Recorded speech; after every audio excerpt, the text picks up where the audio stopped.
822 almost शांत trade आपके सामने फिलहाल होता हुआ। अब ऐसा करते हैं, शुरू करते हैं सिलसिला मोमेंटम ट्रेड्स का। आपके साथ कुछ ही समय में भसीन साहब भी स्क्रीन पर जुड़ते हुए दिखेंगे। एक बार जरा संजीव जी का भी आउटलुक लिया जाए।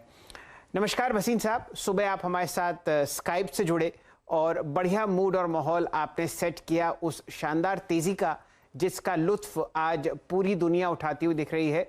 सेंसेक्स 60,000 के पार। बताइए, आज बचे हुए 23 मिनट के लिए और मंडे के लिए कौन से दो मोमेंटम ट्रेड्स हैं? सर, मोमेंटम ट्रेड तो आपके पैनल ने पहले ही कह दिया। मुझे तो ऑटो पे बहुत बुलिश हूँ, आपको पता है, कुछ दिन से कह रहा हूँ। एमएनएम मेरा टॉप पिक था 735-40 पे। आज भी मैं सोचता हूँ M&M and Eicher are going to outperform. Ashok Leyland added.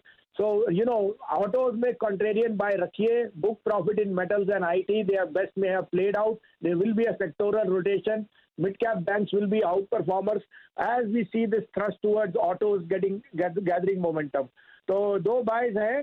पहला है अंबुजा सीमेंट। देखिए, इतनी बड़ी चाल आ गई रियल एस्टेट में, तो मुझे लगता है Ambuja will be the biggest beneficiary. उसकी cost production is one of the lowest. तो 410-11 में लीजिए। स्टॉप लॉस ऑफ 403, 430 का टारगेट। और बैंक में मुझे बैंक ऑफ बड़ौदा बहुत बढ़िया लगता है। बैंक ऑफ बड़ौदा में मैं अभी मुंबई में मिल के आया हूँ सर। वो कहते हैं that their net interest income and margins will be the best. There's a new transition in Bank of Baroda. 77.5 में लीजिए। 75.5 का स्टॉप लॉस, 85 का टारगेट। भसीन साहब, आपकी बात सर आंखों पर बैंक ऑफ बड़ौदा के चलते यहाँ पर वैसे आप लाल निशान देख रहे हैं, लेकिन एक लॉन्ग ट्रेड शायद बचे हुए सन 2021 के लिए आपको पीएसयू बैंक्स में आता हुआ दिखेगा। और पहले 3 या 4 बैंक्स पर ध्यान दीजिए। एसबीआई, बैंक ऑफ बड़ौदा, खासकर कैनरा बैंक, और अगर आप कोई छोटा बैंक पसंद करते हैं तो वो आपको आना चाहिए यूनियन बैंक। काफ़ी एनालिस्ट से हम लोग बात करते हुए दिखते हैं। इन 4 या 5 बैंक्स पर आपको एक आम सहमति और तेजी की राय आती हुई दिख रही है। चलिए अब शुरू करते हैं मोमेंटम ट्रेड्स का सिलसिला। सबसे पहले बारी आशीष बहेती साहब की। क्या पसंद आ रहा है आपको आशीष जी?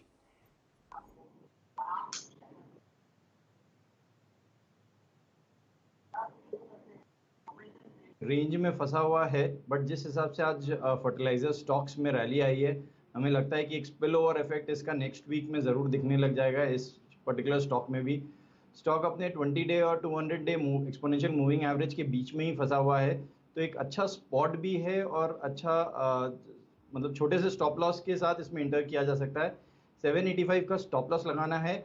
अगर ये ब्रेकआउट आ जाता है, जो कि इसका 820 के ऊपर एक ब्रेकआउट दिख रहा है, अगर वो आता है तो 835 एंड 850 तक ये टारगेट मूव कर सकता है। आज स्टॉक में ऑलरेडी 20% का OI बिल्टअप है, तो which is a positive sign. Okay, तो कोरोमंडल आप पिक कर रहे हैं 835, 850 के टारगेट के लिए, और ये है आपका मोमेंटम कॉल, और 785 का स्टॉप लॉस रहेगा। चंदन, आपके पास आऊँ उससे पहले आइशर वो ट्रेड, आइशर फ्यूचर, आइशर की वो कॉल आपकी 33 की 50 हो गई, ₹17